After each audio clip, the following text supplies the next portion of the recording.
Selamat sejahtera, terima kasih kerana klik video ini. Sila pertimbangkan, like, komen dan subscribe.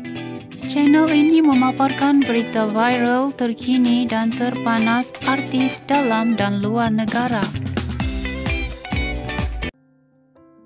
Fazura menyerot perhatian apabila tampil mendedahkan beberapa perkara yang dianggap menjengkelkan, pet peeve dalam kehidupan.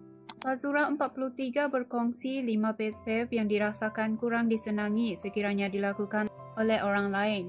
Mengunyah makanan tanpa menutup mulut hingga mengeluarkan bunyi cup-cap yang dianggap kurang beradab. Keluar rumah tanpa membuat persediaan diri seperti membawa power bank, ubat atau wang tunai. Sebaliknya, sering bergantung kepada orang lain. Fazura turut menyifatkan sikap berat tulang serta enggan membantu sesama sendiri ketika keluar bersama sebagai antara perkara yang tidak digemari baginya. Atlet sikap terlalu mementingkan diri, bergantung sepenuhnya kepada orang lain tanpa mengambil insentif sendiri. Berat mulut, ucap Assalamualaikum, terima kasih dan maaf.